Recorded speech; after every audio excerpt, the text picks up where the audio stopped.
हरे राम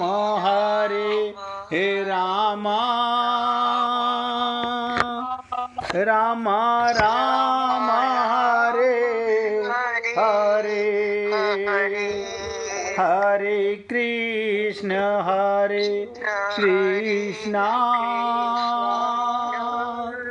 कृष्ण कृष्ण हरे हरे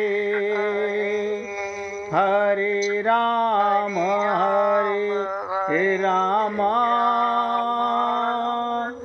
राम राम हरे हरे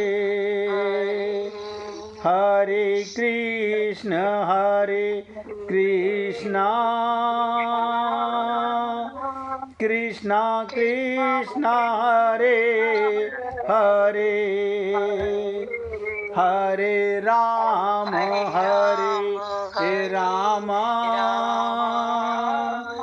राम राम हरे हरे।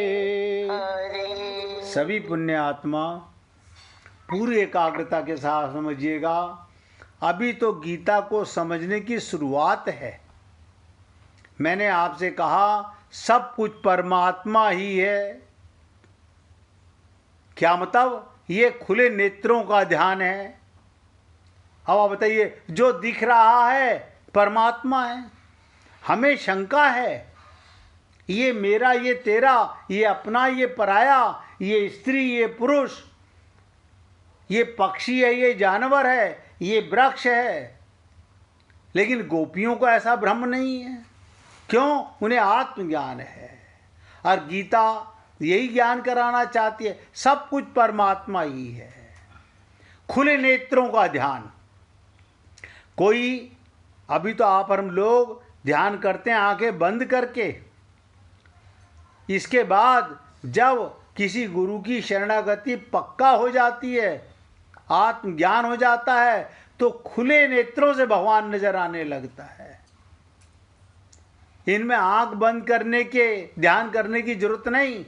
ना कान बंद करना है, ना नाक बंद करनी है, ना कोई संयोग का असर पड़ता है, ना वियोग का असर पड़ता है, ना किसी के आने का असर पड़ता है, ना किसी के जाने का असर पड़ता है। क्या मतलब? जब एक बात हृदय में धारण कर ली, सब कुछ परमात्मा ही है, फिर दूसरा कहां से आएगा और कैसे आएगा? आप सोचिएगा, जब सब कुछ परमात्मा ही है, बस संकल्प की बात है। फिर निवेदन करने जा रहा हूं, बहुत ध्यान से सुनिएगा। सब कुछ परमात्मा ही है, ये खुले नेत्रों का ध्यान है। संत महात्मा बंद नेत्रों से ध्यान कराते हैं, और मैं आपको कह रहा हूं बंद नेत्रों के ध्यान का क्या मतलब? ये तो खुले नेत्रों का ध्यान होना चाहिए।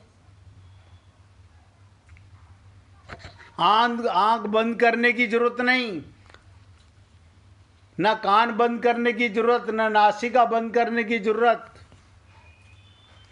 ना संयोग का असर पड़ता है, ना वियोग का असर पड़ता है,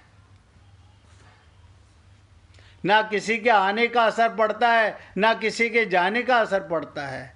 जब सब कुछ परमात्मा है, तो फिर कौन कहां से आया और कैसे आया? गीता समग्र को मानती है। क्या? गीता समग्र को मानती है।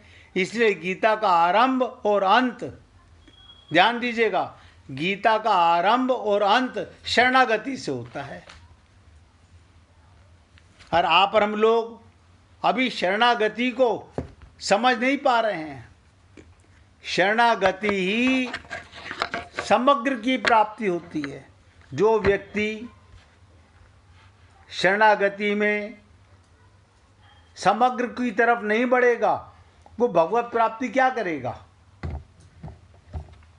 और मैंने आपसे कहा गीता समग्र को मानती है, इसलिए गीता का आरंभ और अंत शरणागति से हुआ। शरणागति से ही समग्र की प्राप्ति होती है, परमात्मा की प्राप्ति होती है। परमात्मा के समग्र रूप में देखो, समग्र की प्राप्ति का मतलब क्या?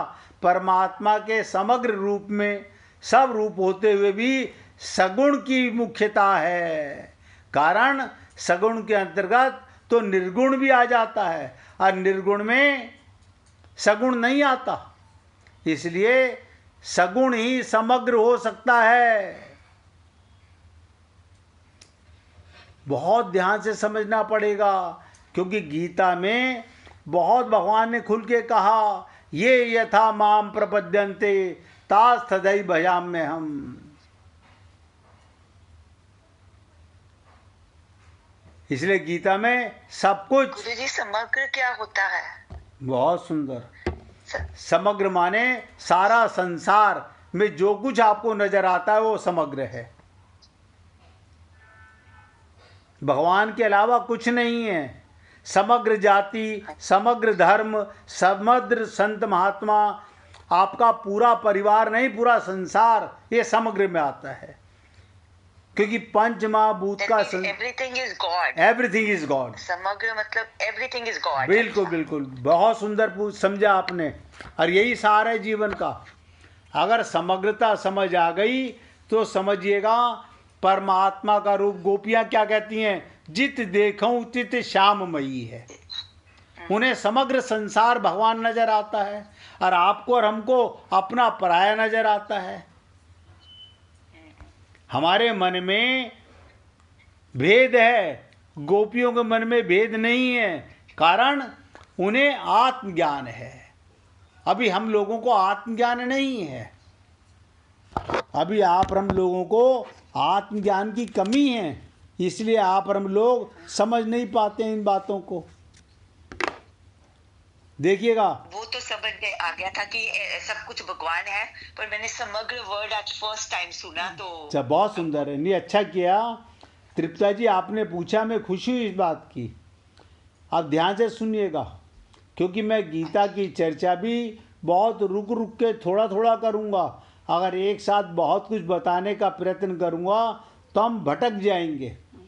संसार में आवागमन का चक्र ये जगत है। आवागमन चलता रहेगा। आत्मा मरती नहीं है। आज जन्म हुआ है किसका? शरीर का। मृत्यु किसकी होगी? शरीर की। तो संसार का आवागमन का चक्र ये जगत है। और जगत माने गच्छति इति जगता, जो जाता रहे और आता रहे उसका नाम जगत। जिसमें जन्म भी होता हो और जिसमें मृत्यु भी होती हो। यहाँ जो भी आएगा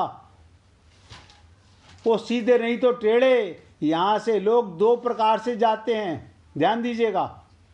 यहाँ से जाने वाले दो प्रकार के लोग होते हैं। नंबर एक, बहुत कम होते हैं जिन्होंने भगवत प्राप्ति नहीं की, वो 99% होते हैं। वो सब अपराधी कहलाते हैं भगवान की दृष्टि में। इस देह में हरि मिलत हैं, लेकिन हमें हरि नहीं मिले। हम आए तो सही शरीर में, लेकिन भगवत प्राप्ति नहीं हुई तो हम अपराधी साबित हुए। यानी भगवान की कृपा से शरीर मिला, लेकिन भगवान नहीं मिले तो हम अपराधी के रूप में जा रहे हैं। इसीलिए मैंने आपसे कहा, संसार में दो प्रकार के लोग, जो सब अपराधी हैं, जो भगवत प्राप्ति नहीं कर पाते। पापात्मा हैं, चूंकि उनका संसार में चाहे रिश्ते नाते हों या जड़ वस्तुओं में मन का अटैचमेंट होता है। सबसे बड़ा कारण है मन का अटैचमेंट। किसी रिश्ते में अटैचमेंट, किसी का धन में अटैचमेंट, किसी का मकान में अटैचमेंट। जो संसार को छोड़ना नहीं चाहते, लेकिन वो जबरदस्ती ले जाए जाएंगे। छोड़ना फिर भी पड़ेगा। मृत्यु सुनिश्चित है, आप चाहें या ना चाहें, मृत्यु तो आएगी, अटल है। जो पैदा होगा वो मरेगा। जीव मरता नहीं, आत्मा मरती नहीं, शरीर छूटता है। क्योंकि उनका संसार में आसक्ति है और वो जाना नहीं चाहते, वो रोते हुए जाते हैं। संत महात्मा हंसते हुए जाते हैं और आम जीव रोता हुआ जाता है। और जिसमें जितना अधिक अटैचमेंट होगा उतना अधिक दुख होता है। तो पहले मैंने कहा जिन्होंने भगवत प्राप्ति नहीं की वो अपराधी हैं, वो पापात्मा हैं, क्योंकि शरीर तो मिला लेकिन किसी न किसी कारण से, अटैचमेंट के कारण मरना सुनिश्चित है। अटैचमेंट रहेगी नहीं, वो रोते हुए जाते हैं। लेकिन दूसरे तरह के लोग भी हैं इस पृथ्वी पर। वो कौन है? जो भगवत प्राप्ति कर लेते हैं।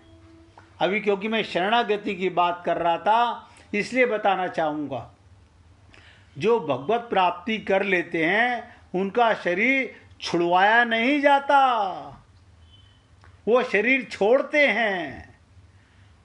अंत काले च मामेव स्मरण मुक्त्वा कलेवरम। जो देह को अपनी इच्छा से छोड़ देते हैं वो हंसते हुए जाते हैं। वो जानते हैं ये गंदा शरीर छूटा, अब गोलोक में, दिव्य लोक में दिव्य शरीर मिलेगा, दिव्यानंद मिलेगा, दिव्य ज्ञान मिलेगा, सब चीज चिन्मय मिलेंगी। इसलिए ये भी दो प्रकार के लोग होते हैं।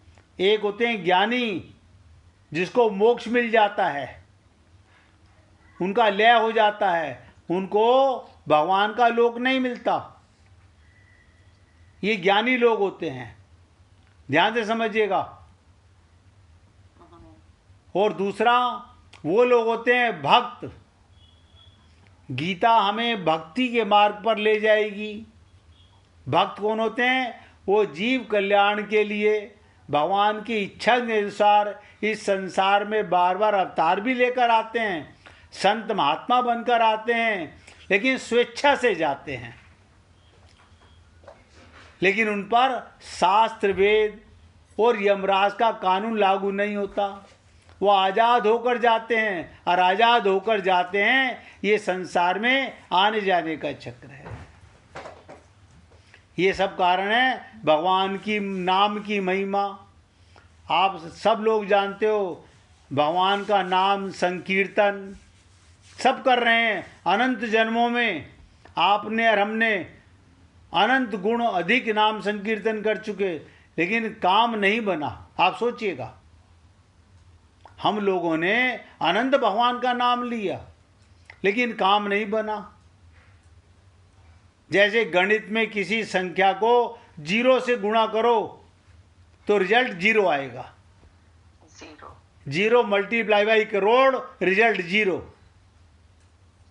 यानी हमारे नाम संकीर्तन में ज्ञान की कमी है। आत्मज्ञान से तो प्रेम का नाम लिया नहीं, हमने तो कुछ चाहने के लिए नाम लिया।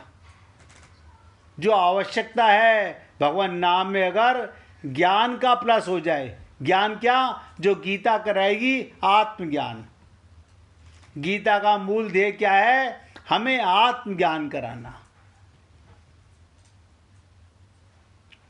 यानी हमारे नाम संकीर्तन में ज्ञान की कमी, तो आवश्यकता है भगवान के नाम में ज्ञान प्लस हो जाए, यानी परमात्मा के साथ हमारा संबंध बन जाए। फिर भगवान का नाम लेने में मन बुद्धि का अटैचमेंट हो जाएगा। अभी तो हमारा अटैचमेंट क्या है? अपने को शरीर मान के संसार में अटैचमेंट है। आत्मा का मान करके सब में अटैचमेंट, परमात्मा में अटैचमेंट नहीं है। इसीलिए कहते हैं वो ज्ञान क्या है, ध्यान दीजिएगा, क्योंकि धीरे धीरे आपको गीता के उस आयाम पर पहुंचना है जहां पर आत्मज्ञान हो सके। और ऐसा ज्ञान जो मिटे नहीं, जो ज्ञान आकर चला जाए, वो ज्ञान नहीं है। जैसे दूध से घी निकलने के बाद, ध्यान दीजिएगा, दूध से घी निकालने के बाद आप घी को दूध नहीं बना सकते। घी को दूध नहीं बनाया जा सकता। एक बार ज्ञान हो गया तो फिर क्या ज्ञान हो गया कि राम मरे तो मैं मरूं। अब मेरा अंत नहीं हो सकता। इसलिए आपने अच्छा किया पूछा। अब मैं तो सबसे निवेदन करता हूँ, कहीं भी कोई आपने एक समग्र की बात सुनी, अब देखो उसके ऊपर कितनी बात सुनने को मिली। तो समग्रता का मतलब सब कुछ परमात्मा ही है। तो वो ज्ञान क्या है? जिसके भगवान के नाम में कोई अंतर नहीं, भगवान और भगवान के नाम में कोई अंतर नहीं। अभी आप हम लोगों के मन में तो ये अंतर रहता है कि भगवान कोई और है और भगवान का नाम कोई और है। और ये होने के बाद में क्या होने लगता है, पूरी देहागत से समझिएगा, जीव हमको पहले देख सकते हैं, कहते ना आप और हम लोग अपने आप को, कोई अंतर नहीं, संसार के नाम और रूप दोनों मिथ्या हैं। संसार का नाम और संसार का रूप मिथ्या है। भगवान ने ये जानकर कि जीव हमको पहले ना देख सकता है ना जान सकता है, तो प्यार कैसे करेगा? इसलिए उन्होंने अपने नाम में स्वयं को बिठा दिया।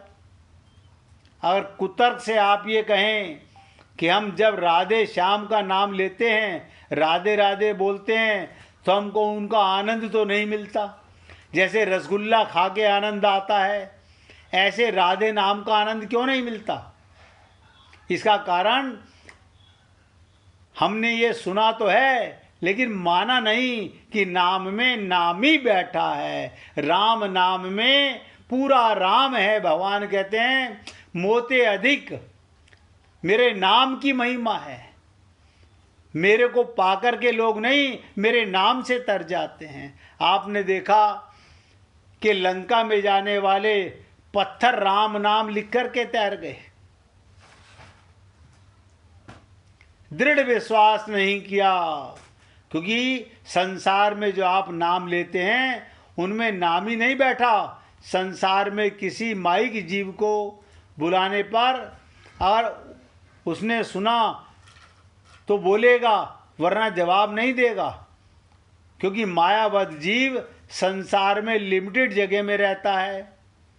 भगवान एक सर्वव्यापक हैं, और ख़ास तौर पर जिस नाम में आपने भगवान की भावना बनाई उसमें वो बैठे रहते हैं।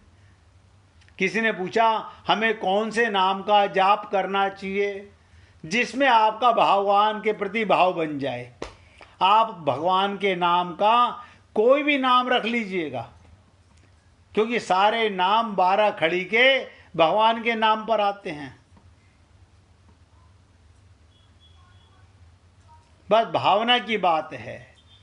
भगवान ने ये कहा ही नहीं कि मैं इस नाम में बैठा हुआ हूं। नाम में तो कोई प्रतिबंधी नहीं है। यशोदा मैया, आप सोच के देखो कि सीट कोई भी जीव प्राप्त नहीं कर सकता, लेकिन उन्होंने कभी कृष्ण नहीं कहा। कृष्ण नाम को बिगाड़कर कभी काना कहा, कभी कनुआ कहा, कभी कन्हैया कहा, कभी लाला कहा। कोई भी नाम लीजिए, मन भाए कोई भी रूप बनाइए भगवान का, उसमें भगवान की भावना बनाइए बस। इसलिए कहते हैं ना, जाकी रही भावना जैसी, प्रभु मूरत देखी तिन तैसी। भगवान ने, अभी मैंने आपसे कहा, समग्र रूप परमात्मा का है। सारे संसार के किसी भी रूप का ध्यान कर लीजिए, लेकिन इसका लाभ कब मिलता है? जब आपको आत्मज्ञान हो जाता है। और गीता का मूल ध्येय यही है।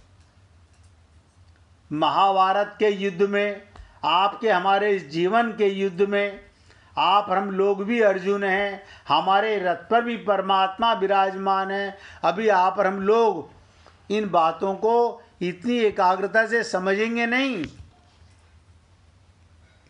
बस भावना से भगवान उसको सही मान लेंगे।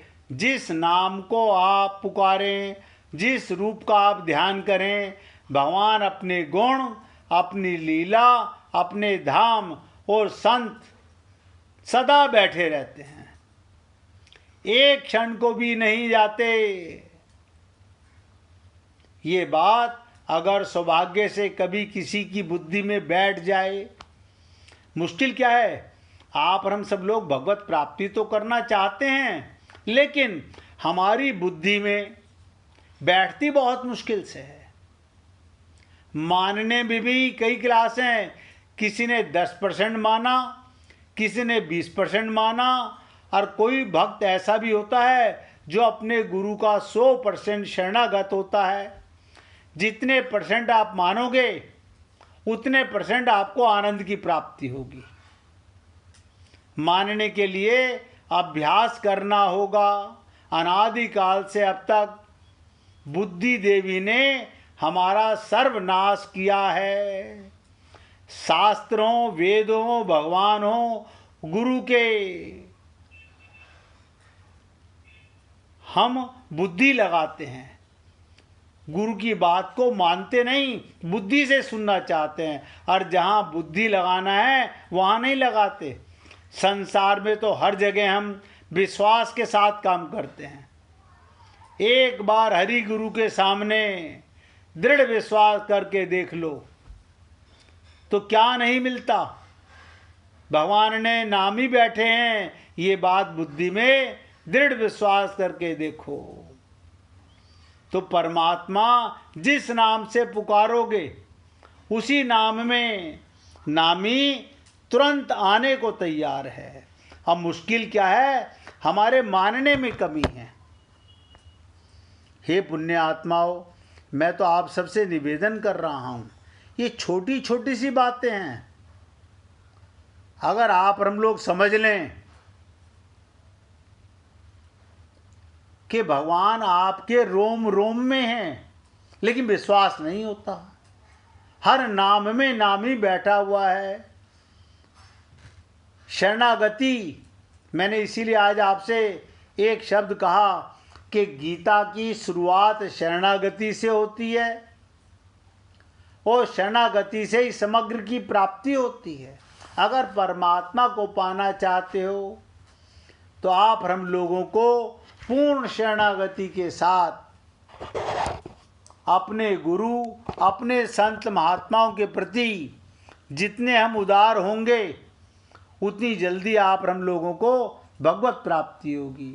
आज तो केवल गुरु गीता पर छोटी सी चर्चा हुई है, अभी धीरे धीरे बहुत कुछ सुनने को मिलेगा। मैंने आपसे निवेदन किया, गीता के पहले अध्याय तक पहुंचने के लिए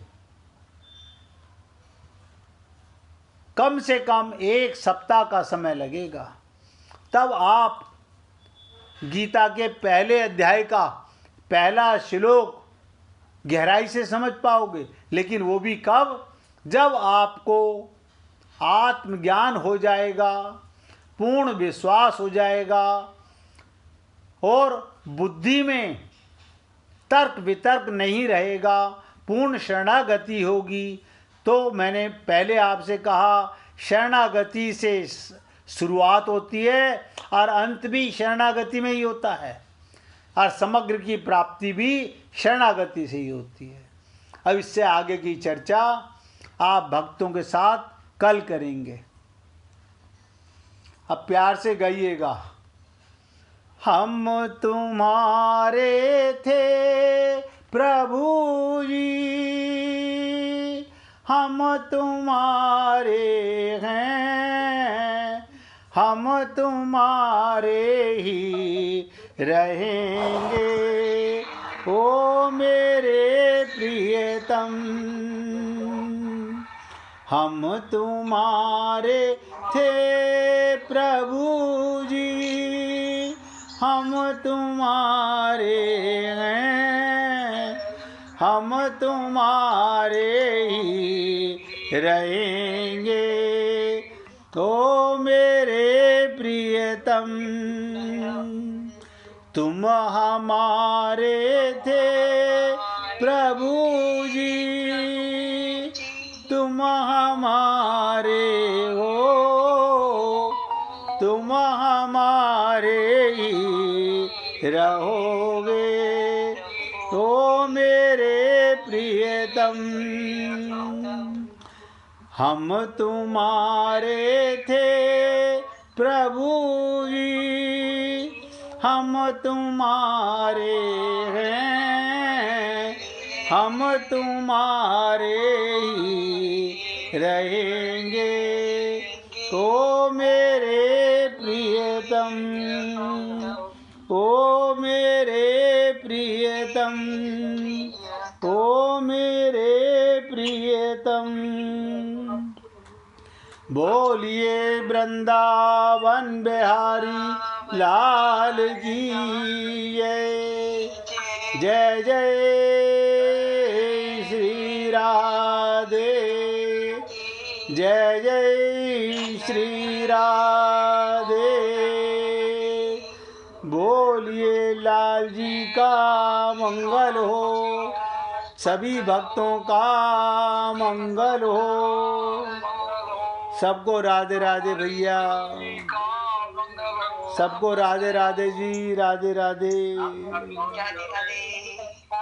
सबको राधे राधे जी, राधे राधे।